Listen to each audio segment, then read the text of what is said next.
Hey, what's up, everyone? I haven't made a video for like a week. I took off 3 trading days. Haven't done that very much in my career. So this would have been the 3 days: Monday, Tuesday, Wednesday. It looks like the SPY closed pretty close to where it opened on Monday by Wednesday. I don't have a lot of market commentary or trading commentary or highlights from the chat room because the chat room has actually been closed for 3 days. Looking forward to seeing everybody in the morning and getting back to trading. I literally haven't looked at my screens at all. So it was kind of a nice break because I'm really not known for taking time off. So anyway, did some scans this afternoon, and here's what I'm going to be watching tomorrow. And as always, I'll add gappers in the pre-market too, and there should be plenty to trade. Looking for A-plus intraday setups because I do not hold overnight. So EROS, interesting, nice volume today, topped out at exactly 4. So the whole number 4 might come into play tomorrow, or really any time in the next several days, but certainly nice volume and a strong move. So we can keep our eyes on that one.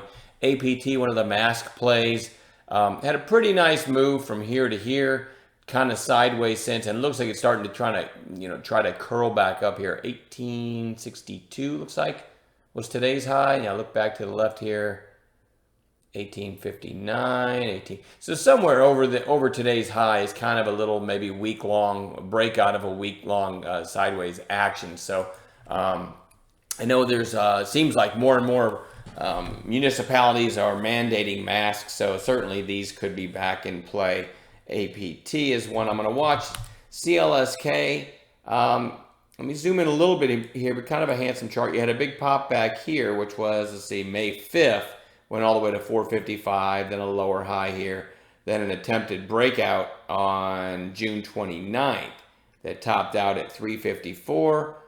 Looked like it was going to round trip. Next thing you know, a pop, an inside day, another kind of a strong day. So it's certainly, let's see, today's high was 325. 3 sessions ago, 324. So over that 325 area, pretty interesting, right? Because then maybe it makes a run at this 354 and a big breakout over that too. So it has potential for that, I should say. So that one's really interesting to me. UMRX, really, really far from the moving averages, but I still threw this on watch because I looked at the chart today and I said, you know what, that's a pretty big move.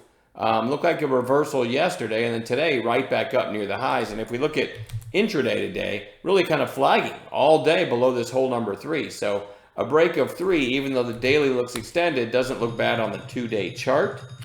So that one's kind of interesting to me, but keep in mind it is certainly extended. FLDM, kind of an interesting daily chart here. I'll pan out a little bit so you can kind of get a better feel for it.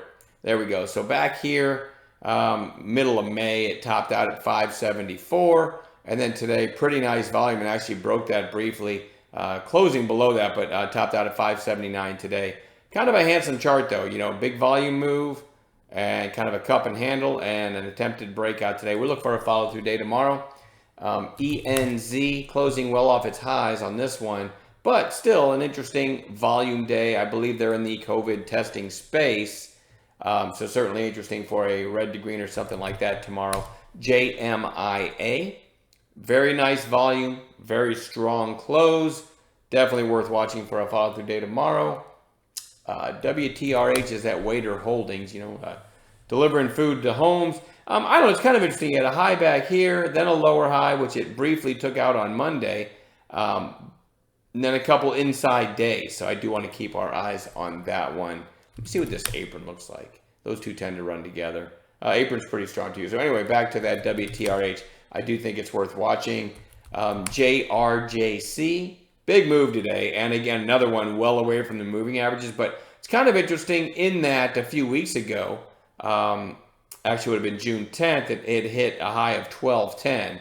Gave a lot of it back. But next thing you know, it's kind of curling right back up. So maybe it's going to test that again. I don't know. It certainly extended. Here it is on 5 minutes. I don't know. Kind of interesting. Really nice morning pop. Looked like it was going to roll over. Next thing you know, probably some shorts in trouble by the end of the day. So we'll keep our eyes on that one. I don't like how extended it is, how far it is from the moving averages, but it doesn't cost me anything to have it on a chart, so I will. TCS, it's a container store, I think. Big pop today, closing off of its highs.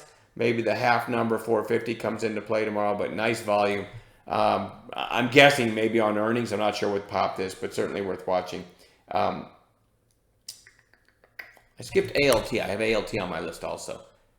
Really, really big move. This thing's been making some sneaky moves lately, and this could argue looks like capitulation. So I don't love having this on a chart after, even just intraday to day, it went from 1133 all the way to 2065.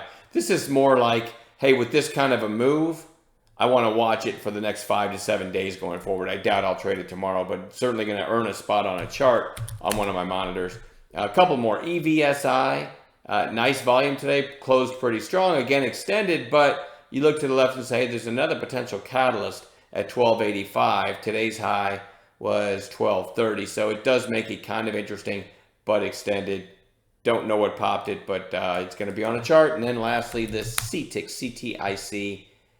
Nice move back here. Pretty nice move on Tuesday. Kind of a quiet inside day on Wednesday. So maybe a third day play there. Again, we'll add gappers to this list. Be nice to see everybody tomorrow. Looking forward to trading again. And I'll see y'all in chat in the morning.